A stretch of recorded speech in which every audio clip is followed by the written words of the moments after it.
So today we are tackling a topic that a lot of people are curious about, but however, there's always a lot of questions left behind. So that's about hair fall versus hair thinning. So, doctor, can you break down the difference between hair fall and hair thinning for us? So basically, hair fall is actively shedding of your hair from your scalp. That means the number of hairs. So ideally, 50 to 100 hair fall per day is normal. Above 100 is something that we call it abnormal, and we got to find out the causes why it is happening. Hair thinning is nothing but your own existing hair becomes thin and finer, so the hair density decreases. So, does the treatment differs for hair fall and hair thinning? So most importantly, we got to find out the root cause why your hair is falling or why your hair is thinned out.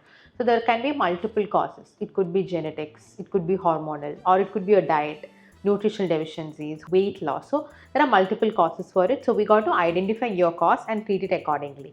It's not depending upon the hair fall or hair thinning. It's mainly about the cause and treatment regarding it. All right. So, doctor, when it comes to hair fall and hair thinning, so many think it's only for men. It's not only for men, it's for women also.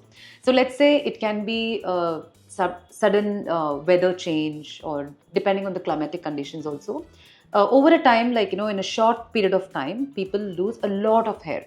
Say, we see clients in a week time, like, I'm losing a lot of hair. So, for those clients, what would be your recommendation? So in medical terms, we call it acute telogen effluvium, which means losing more than 100 hair per day over a very short period of time.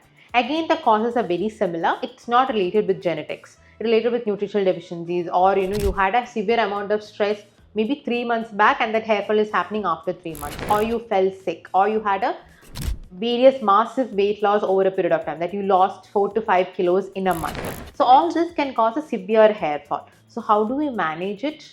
Various treatment plans are available. So first we can go in for hair botox. So that's like a one-time treatment where it increases the blood supply to your scalp and arrests your hair fall. Second, we always go in for PRP and GFC, which is taking from your own blood. We centrifuge the blood and take out the growth factors and we inject it back to your scalp. So what does these growth factors do? They stimulate your hair follicles and help in hair growth and arresting your hair fall. Most importantly, maintenance is very important. Taking care of your hair, correcting your nutritional deficiency, making sure you're having a well-balanced diet.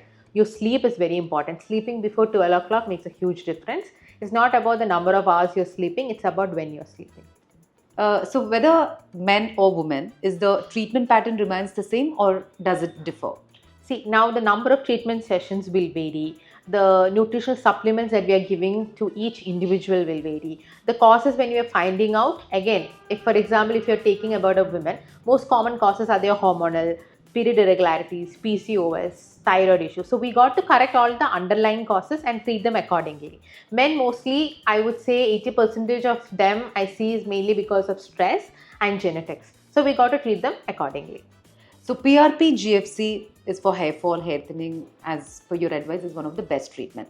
Now, what about, is there any age group? Let's say even these days, especially the college going kids, right from their 17, 18, they start to see a lot of hair fall. And even in the early 20s, there's a lot of, men clients, they come for the, hair thinning and baldness. So does the treatment differ or it's the same for them? See, basically we got to correct their diet, their sleep pattern, especially the age group between 17 to 18 are always on their phone. They always sleep late. So correcting all these small things makes a huge difference. And if even after that, if like we'll give a time, we'll give 3 to 6 months. Even after that, if their fall is very severe, they have a strong family history of baldness, then we got to take up invasive treatments like PRP and GFC. So other than these treatments, do you recommend any medications to get started with, like applications or intake? So nutritional supplements do help. Other than that, we got to check their blood. Any vitamin D deficiency, B12 deficiency, iron deficiency also gives a lot of hair fall. So we got to correct that if they are going through a deficiency. Second most important thing is use of hair serums. Now we have a lot of hair serums which contains Redensil, Procapil, Anagen, and also we have minoxidil based serums. So when you have an androgenetic alopecia, when there's a hormonal involvement involving DHT hormone, serums like minoxidil also plays a huge role. And always make sure that you're using, if you're, for example, dandruff is also one of the major causes. So also keeping dandruff in control makes a huge difference. So using an anti-dandruff shampoo twice or thrice a week. I do not vouch for anti-hair fall shampoos, but make sure, for example, if you're going to the gym daily, you got to wash your scalp every day. So you can use a mild clarifying shampoo, sulfate and paraben free every day. And if you're someone with dandruff, you can use an anti-dandruff shampoo twice or thrice a week. All right. So how many sessions does one require? Again, depending upon your stage of hair loss, especially male pattern baldness is different from female pattern hair loss.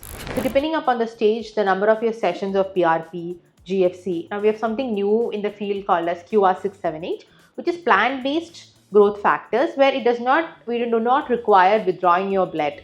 It does not depend upon your diet, your lifestyle. If you're not eating healthy, also the growth factors remain fixed in QR678. Right. So we have got QR678. Someone who's very scared of withdrawing the blood, they can always go in for QR678. So depending upon your type of hair loss, the severity, we would give them the number of sessions.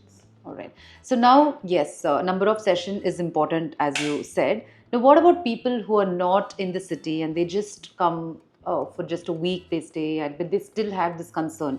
They wanted to fix it up. What would be your advice to them? There are so many other treatments like threads which can improve your blood supply over a period of time. For example, one session of threads will make sure that you're getting collagen production, increasing the blood supply on your scalp for the next 6 months. So then doing threads plus maintenance with help of hair serums will play a long go. For example, then you can come after 6 months for a review sessions and then take up treatment also.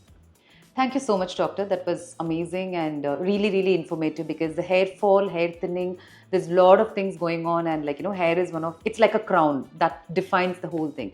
So that was really, really informative. Thank you so much. So I'm sure this particular video is very informative, and most of you who got these concerns about the hair fall and thinning and baldness, most of your queries would have been answered. So if there's anything in particular you want us to address, please do drop a query in the comment section.